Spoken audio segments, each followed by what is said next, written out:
There's two things I really want to get out of the way right off the bat here, okay? First and foremost, I'm going to be talking about several topics that, frankly, I don't really want to discuss, to be honest with you. One of the things I've always tried to make my show about is a degree of enthusiasm. And, you know, there is a reason I agreed to do Voyager. It's because, in my opinion, the show is a net positive. But I knew what I was getting into when I did this, and I made a vow to myself that I would go through every episode, even the ones I don't like, the ones that embarrass me, the ones I'm not interested in, and of course the ones that are so god-awful that it make me want to puke.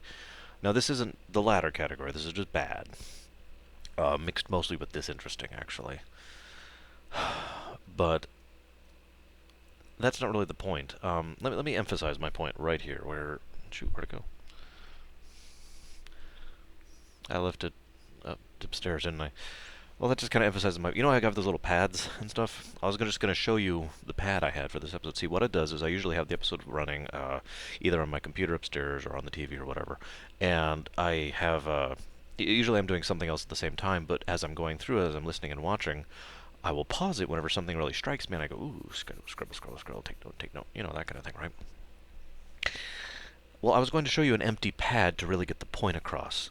I didn't have any specific notes to make for this. I could have generalized what I want to talk about, but I'm pretty sure I'm going to be able to talk about it, even as tired and as much pain as I'm in right now. That's the second point.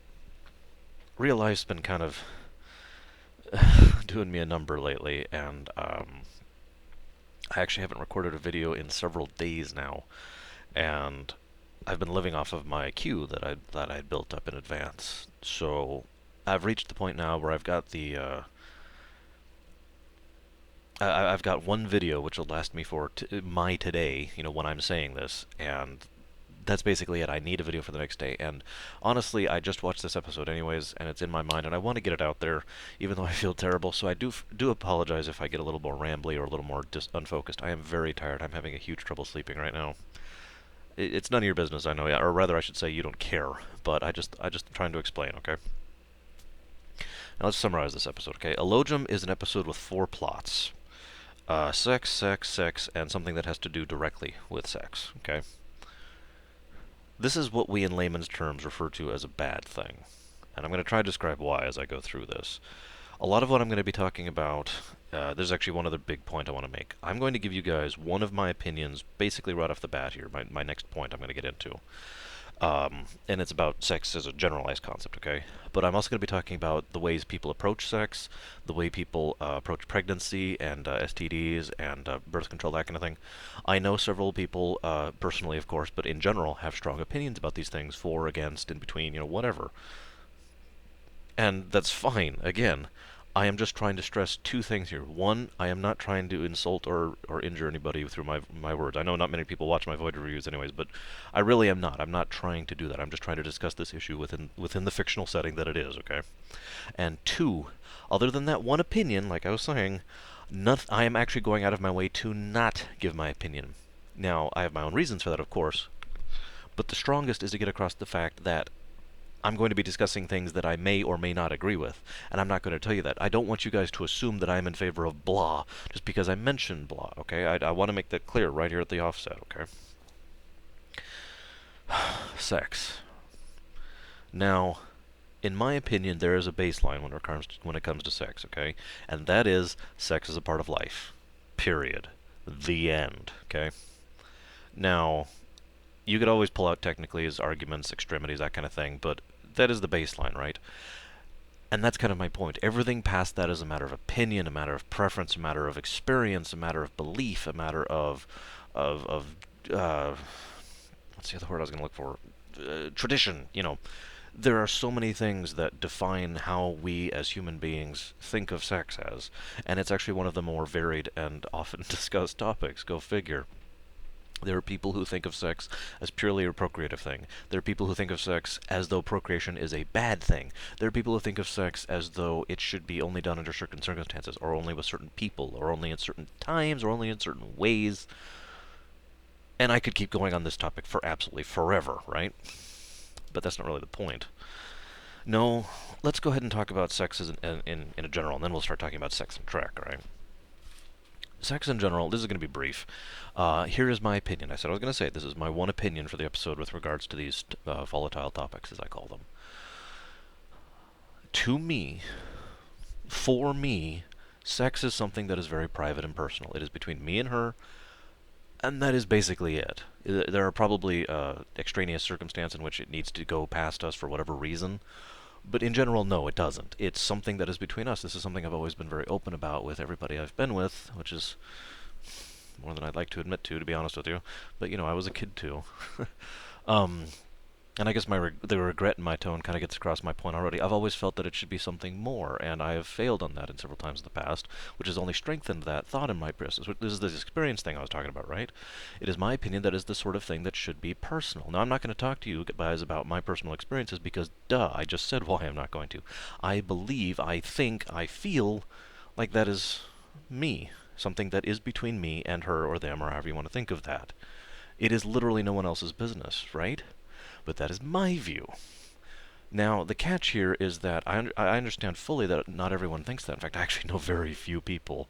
Um, actually, I don't think I know anybody else, with one important exception, you know who you are, who thinks that same way with me. Assuming you watch this video, of course, you probably won't, because you're like 3 days behind on my videos. Point being that I understand other people think differently, and the variety of what other people think differently is huge. Duh. I just talked about this. But tolerance goes both ways, if you understand me.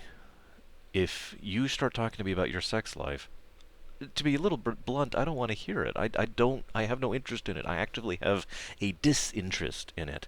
Please leave that over there. I don't want to have any part of it, right?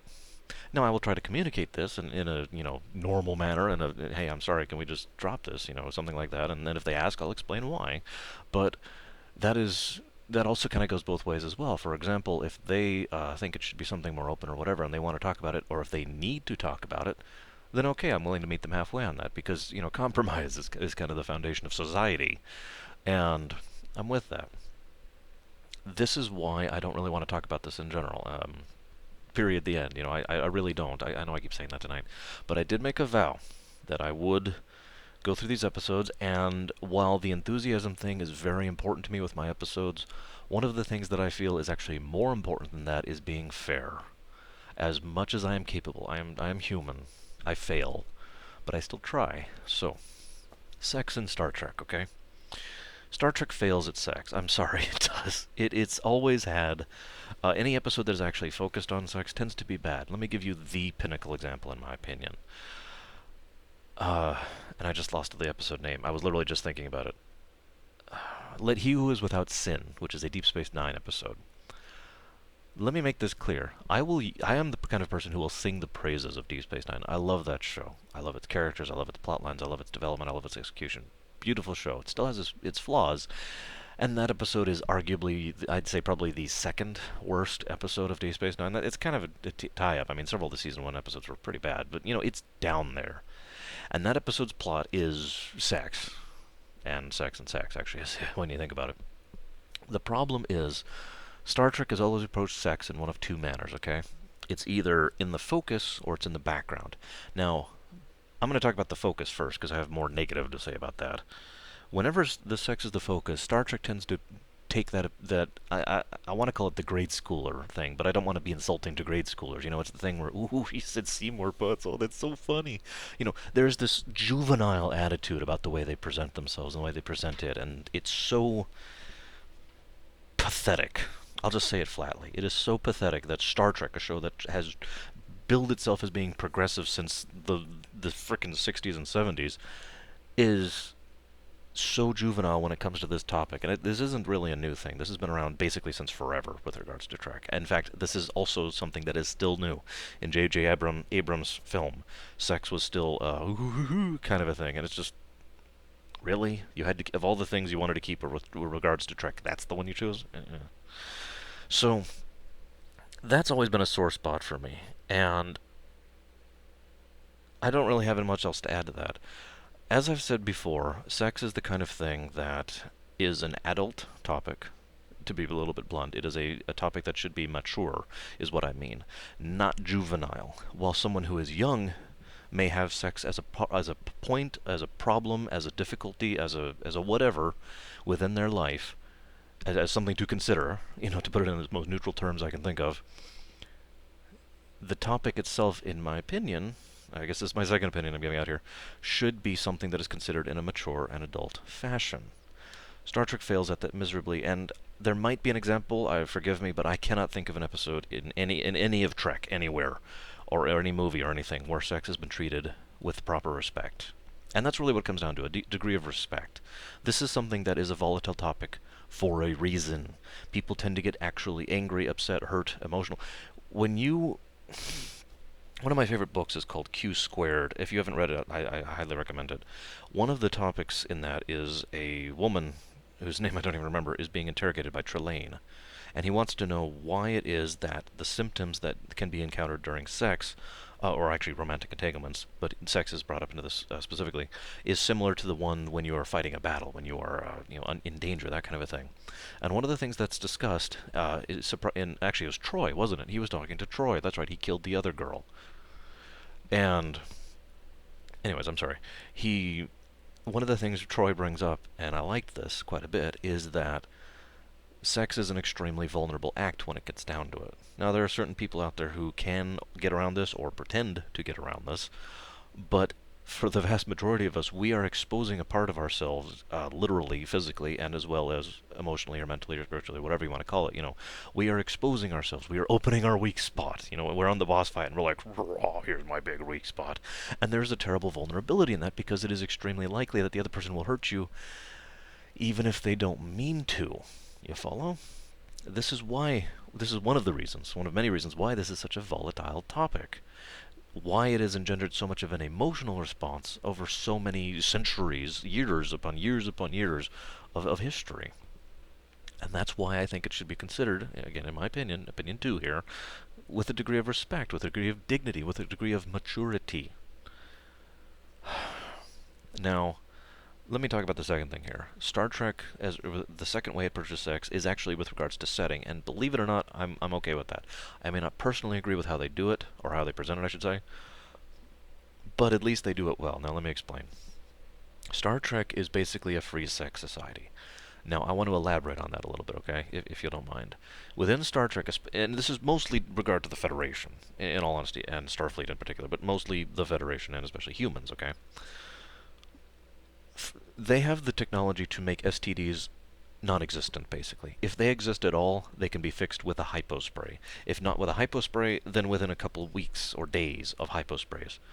That's it.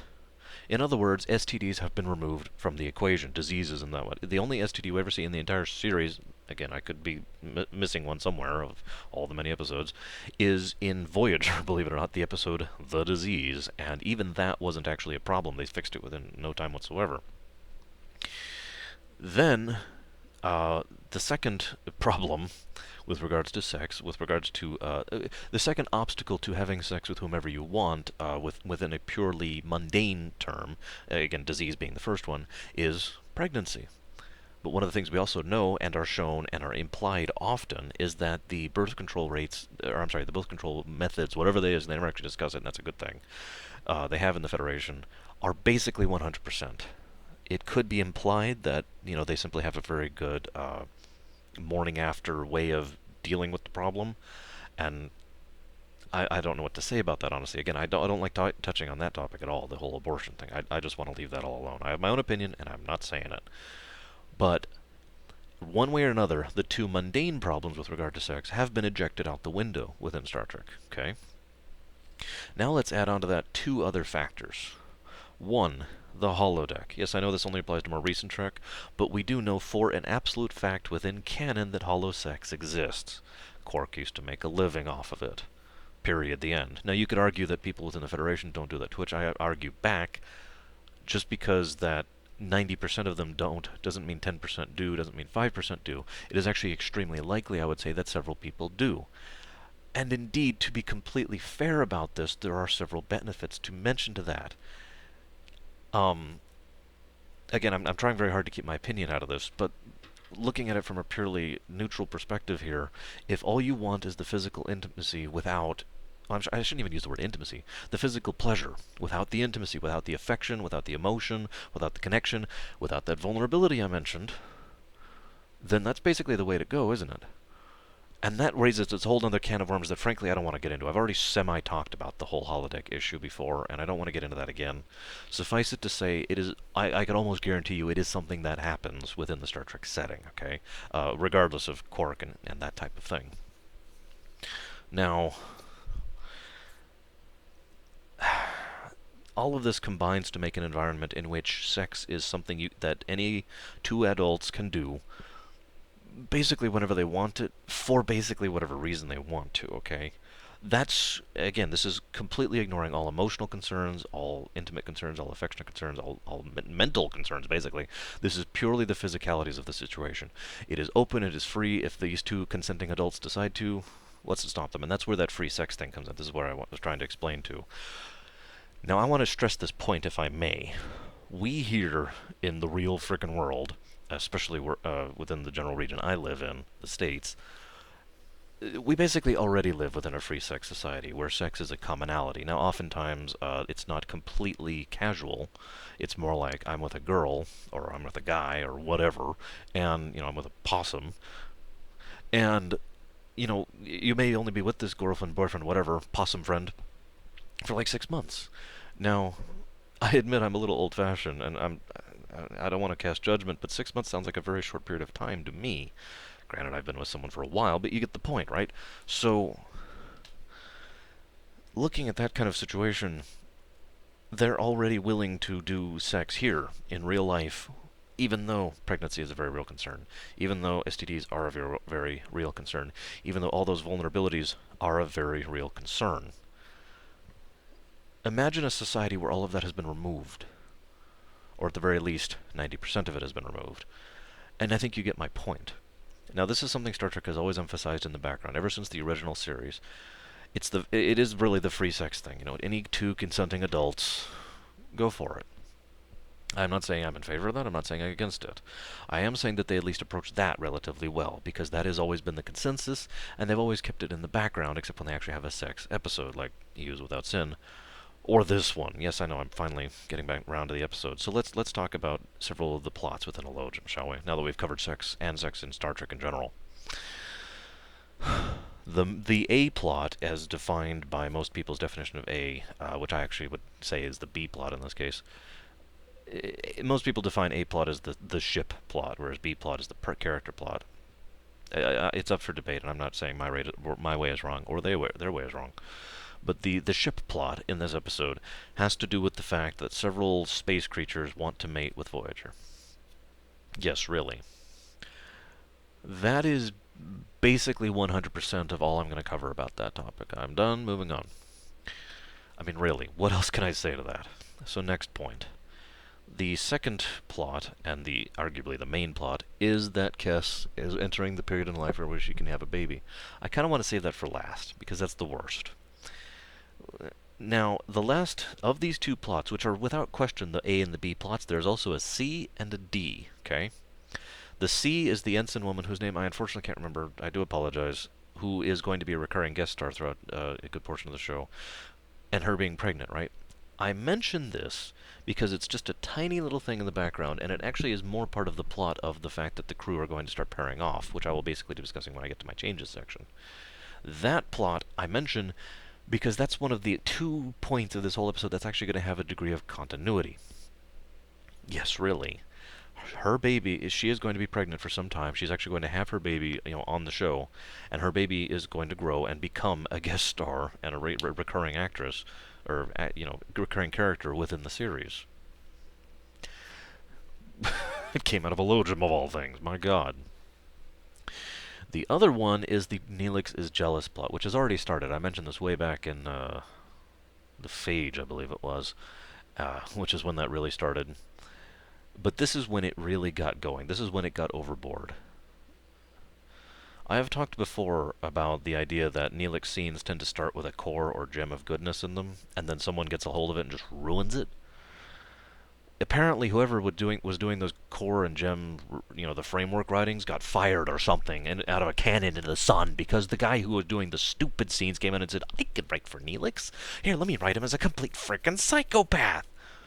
Now, I want to stress for a moment that I am not actually speaking in hyperbole. Doesn't happen in this episode, but later on, Neelix will literally threaten to kill Tom Paris while strangling him over one of his tables in the mess hall, saying, "I'll kill you," because he's jealous of Tom Paris. Okay, fair enough. Who has deliberately and intentionally gone out of his way to decide not to pursue Cass because he believes it would be morally wrong. Tom decided that. And now, granted, I have a fairly idealized vision of Tom, and things like this are kind of why. He does strike me as a very good person, and a very person who is very morally... He has his own code of morals, right? And that's basically it, very chaotic good. I don't even know what to say. I feel like my brain's imploding, because every time I watch any of the Neelix's jealous scenes, I just want to spit at my screen until I die of dehydration. you know? It is so pointless, so mind-racking, so stupid, and so irritating. And the best part of all is that of all the things that will have continuity within Voyager, that's one of them. There are very few things that have episode-to-episode continuity that are not part of an arc, and one of them is the fact that Neelix was jealous. Why? So who decided that the Neelix was jealous storyline needed to have its own plot arc? Who decided that? I would really like to know it, especially since it doesn't go anywhere.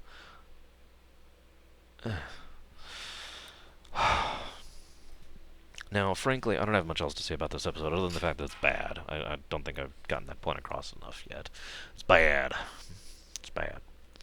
And I think I'm actually going to stop. I could keep talking, but frankly, I don't think this episode deserves more actual discussion. I'm sorry. I am admittedly tired and a little irritable because of pain, but to be completely blunt, this episode is not horrific. When I do Threshold, I guarantee you I'm going to have like 3 pages of notes. When I do Q and the Gray, I'm going to be like, ugh. When I do Alliances, I'm going to be like, ugh. For this episode, I just looked at it and I'm like, you have bad... You've put a teaspoon of bad into a vat of disinteresting. What are you doing? Why are you doing? Now, I've talked before. This is my did I like the episode then? No. Did I like this? So this is one of those few episodes that I actually like less upon repeat viewings. There are a few of those. I know what I was getting into with season 2, but there's going to be more. Now, changes. Okay. One of the things I've talked about before is that while I do like having an overarching plot, obviously, it does not have to dominate everything. It doesn't have to be everyday life, unless it's actually immediate, emergent, right? And so far, the situation with the Terranok Alliance and their Conclave Masters are not, okay? The Kazon haven't even really been doing anything lately. They have just been reintroduced, basically. So while the ship may be on high alert and whatnot, I would make this another character episode. I've talked about this kind of thing before. Now, I'm not going to go into details because... duh. But allow me to explain if I may. The core, as always, I try to limit myself to the core gem of what an episode is. And in my opinion, the A plot is retarded, the B plot is retarded, the D plot is retarded.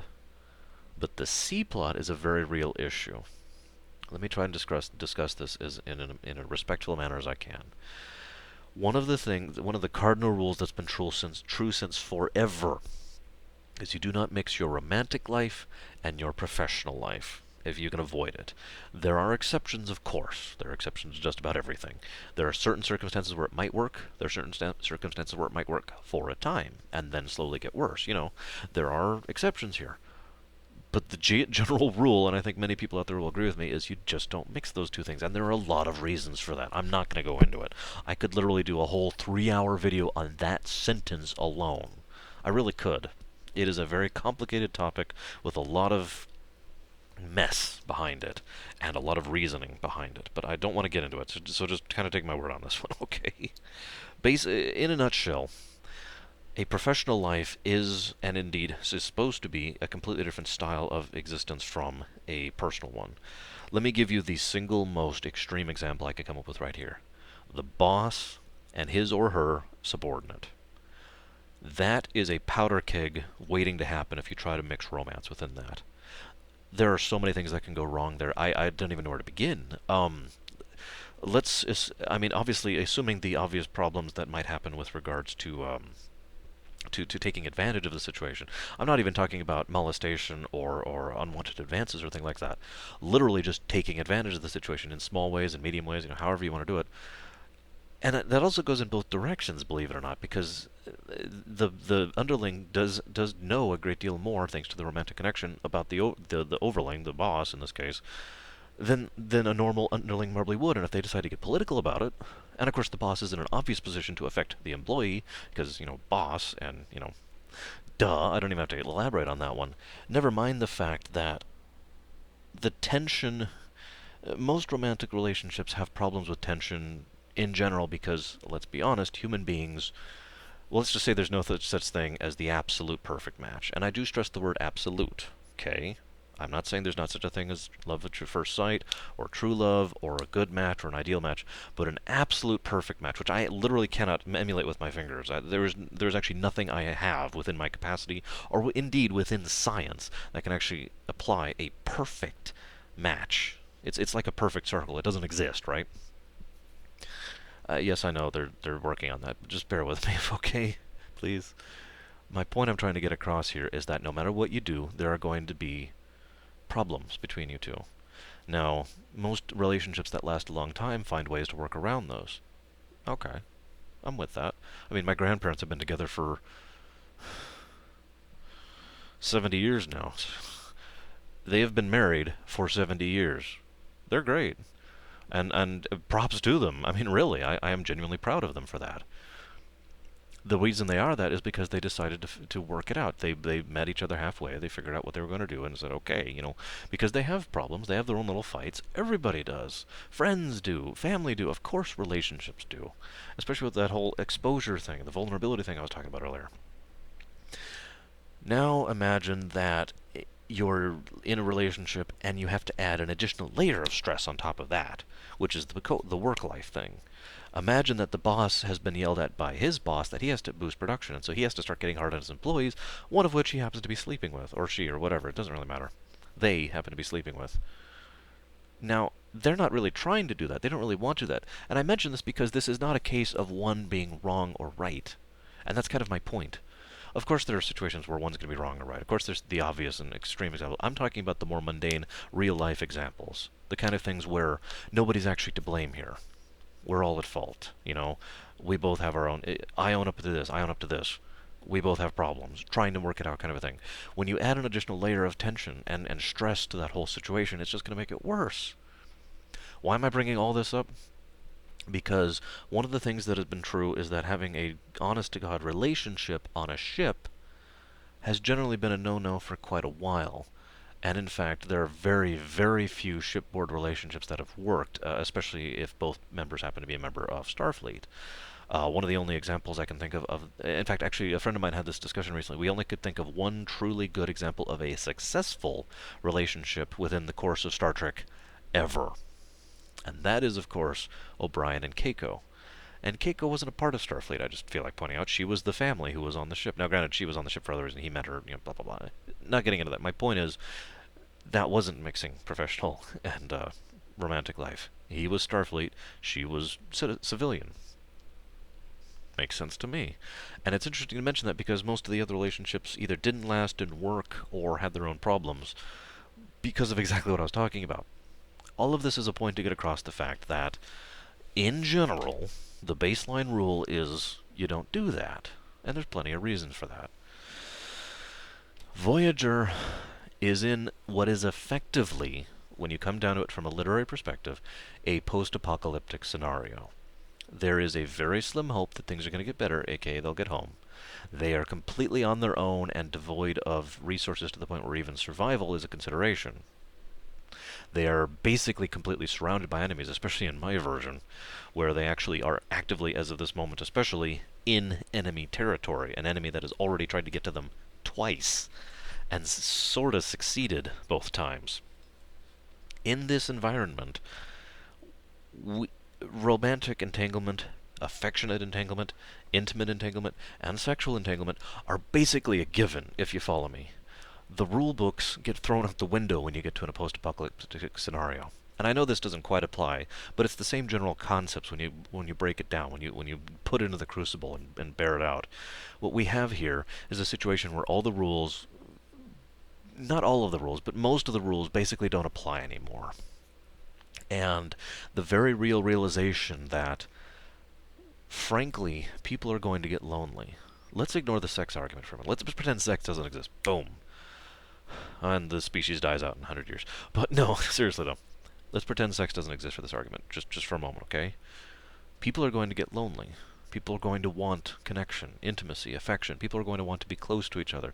They're going to want to have someone to hold them at the end of the night. They're going to want to come home and have a reason to smile every day. Because every day they are reminded of the fact that they are a gabrillion years from home, and it is very likely that they will either die in the course of getting back there, because it's already been a rough ride, or simply die of old age before they actually get back. It is a very viable possibility to be considered, especially from their perspective, that they aren't getting home. And that is something I would try to get across at my show especially, that getting home is not a guarantee, and for reasons I'll get into much later in the series. And I don't want to spoil too much, but the point being, it is not unreasonable to think that people would want to pair up in such a circumstance. Now let's add sex to that. There are people I've known in the military, quite a few actually. For some reason I get along with military people surprisingly well. I don't know why. I really don't have a military mindset.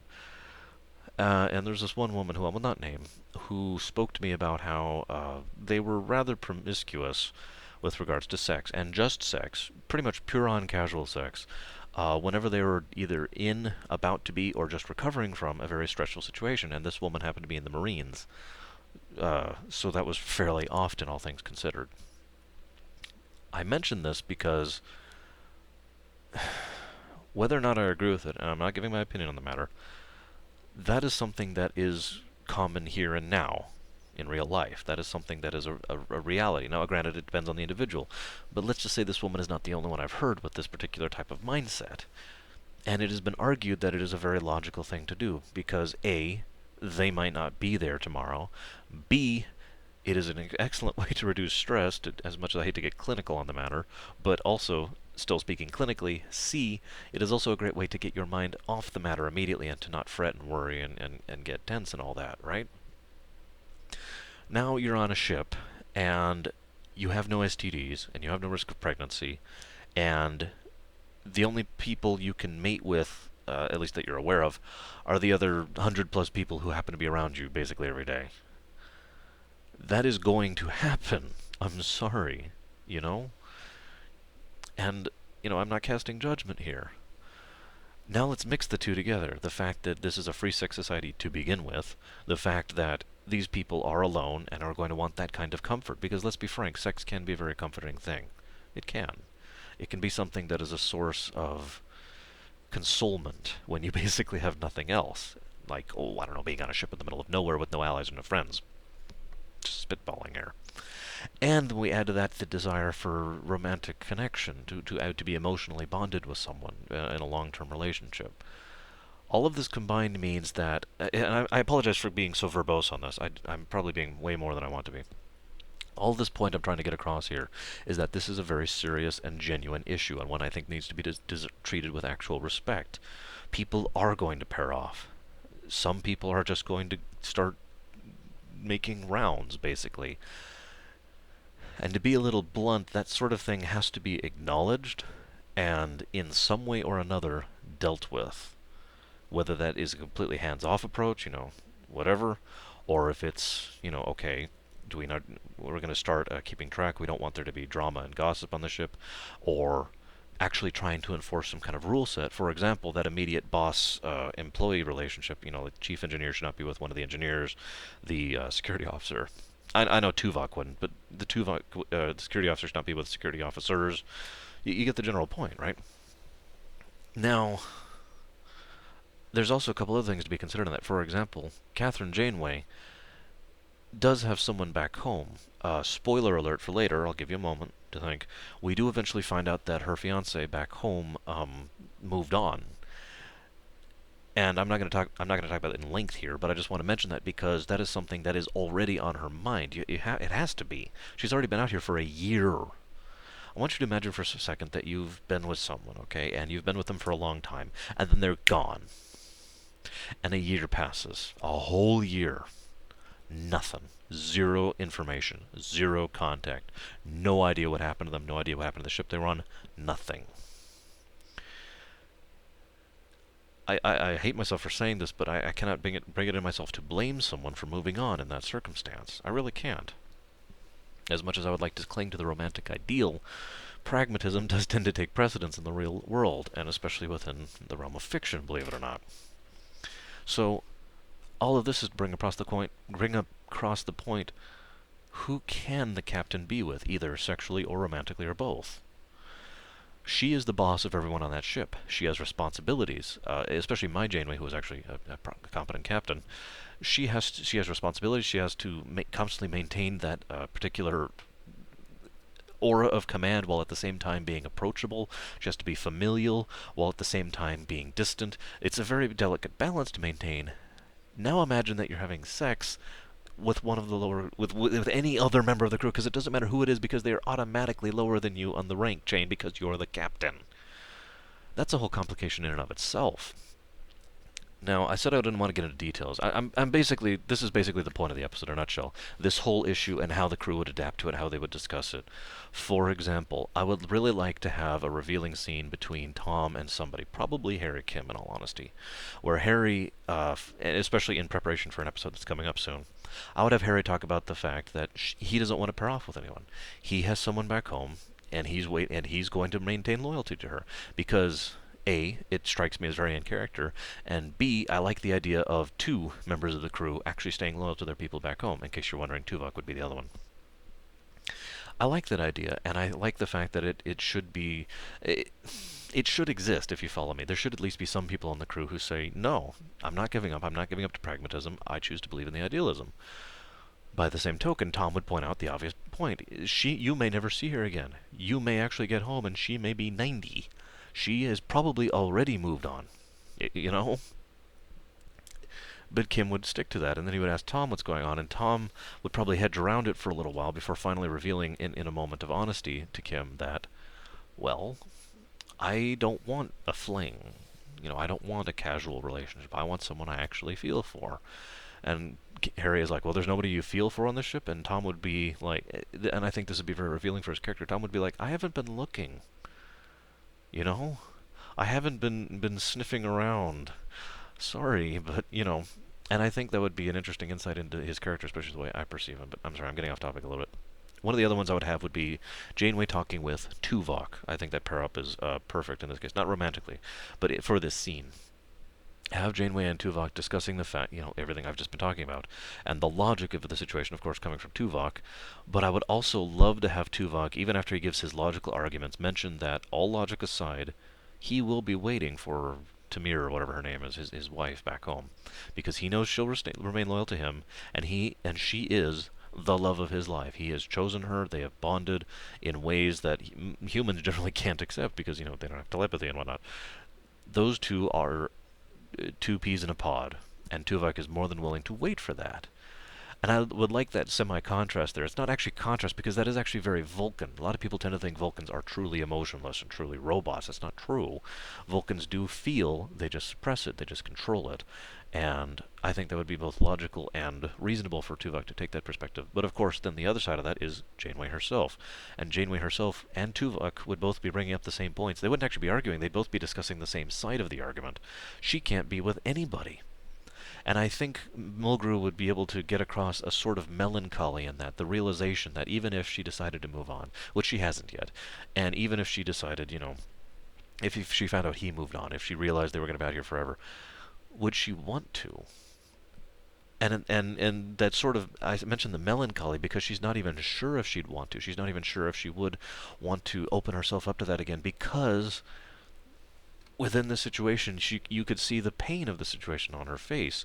And that's another thing this episode could really get across. The point of, one of the things that tends to be forgotten in Voyager, frankly, is the fact that they left behind people. back home. And this would be a great episode in order to remind us the fact that these crew members, although they put on a brave face most of the time, don't just miss home, but they miss the people they left behind. I could keep going, but you get the general concept I'm going across here. One of the things I would also add, one other scene in general, would be a scene between Chakotay and Janeway. And I think Janeway would, after having had her discussion with Tuvok, approach Chakotay and be like, what do you think? And Chakotay would look down for a second, and she'd be like, what? And he'd like, I had a... I know you had a lot of friends and family and loved ones, a dog, back home. I didn't. Don't. I mean, I know people within the Maquis, and there's probably a few people at Starfleet whose names I could recite off you who I might miss, but my family's here. I brought my family with me. I didn't mean to. And I would like that perspective to be in as well. I've kind of mentioned this before. This is kind of a reiteration of an earlier point, so I do apologize for that. But the general concept here is that some of the people in the crew are more than willing to form these new bonds of romantic nature with each other because they don't have any bonds tying them back home. They're still, of course, trying to get home because, living in the Alpha Quadrant is just going to be better than living on a ship in the middle of nowhere. But there's no one back there tying them down. There's no one back there chaining them up, if you follow me. Now, one of the things I would eject completely is the Neelix is jealous thing. I'm sorry. I know it's a major plot point for several episodes. I don't care. I will find a way around it. I will find a way to make those episodes work in my changed versions without Neelix being a psychopathic idiot. Not necessary. So, and the whole A-plot about the alien things trying to mate with the ship. One of the things I would keep is the ensign, whose name I can't remember, who actually did get pregnant. Kind of, because one of the things I liked about that scene, and in fact I probably won't even change the scene at all, is that Mulgrew's face and the realization of the scene really got across the point that, well, okay, in the episode proper, they never actually resolved the topic of, pairing off and what are we going to do about this. In my episode, I wouldn't actually have it really be resolved either. I would see a lot of characters' opinions on the matter. I would see a lot of development of who they are and what they are and personality, character stuff. Pretty much a full-on character episode. Kind of a bottle show, really. But it's not actually resolved. The issue is discussed, but never finished, never finalized. There's no consensus made. And then at the end, she reveals that she is pregnant. And the implication there is the obvious one, that she is recently pregnant. And in that moment we realize, and in the same moment that Janeway and the crew realize, no matter how much you debate this, this is an issue now. This has officially become an issue. This is no longer a part of the past or a part of theoretical. We are in the present now, and we're going to have to deal with it. And I like that, and I would kind of probably end the episode on a similar note like that. Now I'm done, and I'm going to go collapse and try and get a few more hours of sleep. So I'll talk to you guys later, and I hope you have fun.